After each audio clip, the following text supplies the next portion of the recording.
So let's just start with Tegra stuff. So as we talk on the Computex, there are the many things you already heard from me, but the first thing what I would like to do is some update or the news from the Tegra business, because we have a couple of new things came to the market or was announced since we talk on Computex. So first thing is that we finally shipped like 10 million Tegra 2 chips at the end of June, which is pretty cool. I think it's a quite good result considering that we are on the market with the massive amount of devices. Just a few months, you know, that the first honeycomb tablets and the first Tegra 2 phones came like in March, and that was like few months, and we shipped like a really big amount of the chips. Second thing is like we have finally 53 phone SKUs in 65 countries, which is really cool. I mean, if you imagine, like, again, we are relatively new in the business, this is big success for us, because achieve such numbers so fast, it's pretty cool result.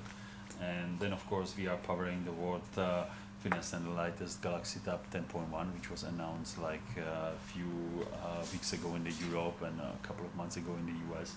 It's probably the best, one of the best devices on the market in terms of the tablets.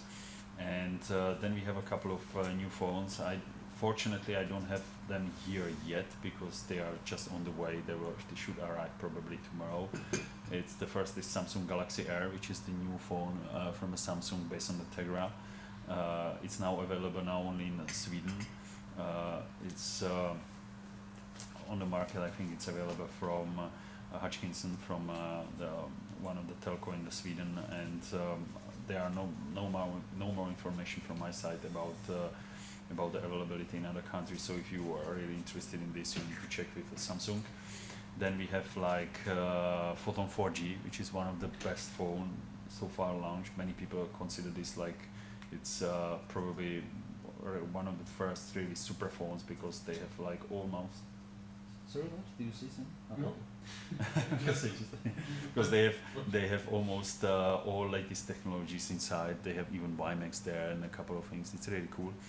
And of course we get Android 3.2 for the honeycomb pair, which is the latest update for the honeycomb, bringing the other things there. And it's basically you know, allowing to even run the latest applications from the phones, because you have these upscale stuff. You can basically stretch the application, so they're helping to fix as well the other bugs and the speeding, the UI and the other things. So Galaxy Tab 10.1, I guess you already saw, right? So you had already chance to play with it.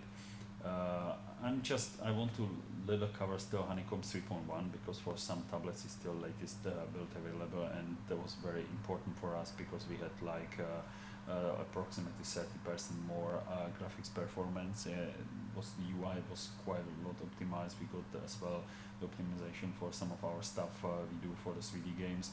You finally got the USB support for keyboards, mice, digital cameras, game controllers, which is quite cool, because some of the games which are now optimized for the game controls, like for example Riptide GP, the latest version available on the Android market, supports gaming controllers, so you can connect the tablet to the TV and basically play from your wireless controller or the wire control over the USB on the TV, same like you do on the gaming consoles. And of course on the 3.1 as well, allowed to have the new service from the Google, the streaming music beta, and as well the Google Movies, which unfortunately now are available only in the US, but it's still one of the good features which was released with Honeycomb 3.1. Well, the importance of the mobile gaming is growing a lot. So basically now we are in the situation then the more and more people are into the mobile gaming, you know, there are more and more games and apps sold on the mobile phones, and for us it's becoming a very important platform, and we really believe for the future it will be one of the key platforms for the gamers, especially if the new devices are coming.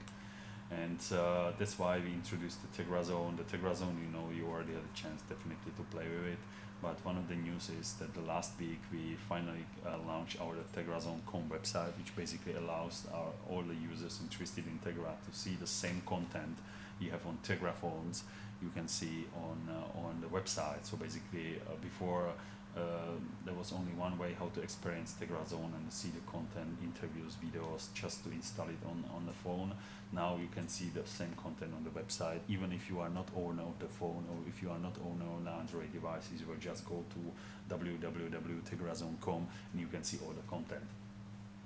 Regarding the games, we are working, pretty hard to get more games on the Tegra to the market. Just now we have around 18 titles available, and our target is approximately 50 plus in the end of the year. So it's our target. I'm not saying that you'll get exactly some numbers, but that's the thing what we would love to have. And now it was a little low season because over the summer we didn't have much new releases available on the Tegra Zone. But just now, especially in the September, are coming lots of new games. So be prepared. From September, it's come much more games available on the Tegra. So I hope that we can achieve this number in the end of the year. So the differences between the Tegra and the non-Tegra versions of the games are pretty obvious. So I could really recommend you to play, for example, Galaxy on Fire 2 and see all this amazing stuff. Like, for example, if we have almost 4 times higher texture resolution, we have a 4 times higher polygon count. And if you compare these two ships against each other, you see that the difference from left to right side, it looks much more better. So this is one of the space shooter which is now available now for the Tegra. And then we have games like, for example, Guerrilla Bob, where there is a very nice visible difference in the post-processing effects around the lights, and everything looks like you get the blooms and the glows, you get like the more feeling, more atmosphere. And of course we're using as well the highest textures from the PC version, which is not available on other non-Tegra devices. So regarding the Kal-El, there is not much things I can tell you. I think you know almost everything because we already announced it on the CES.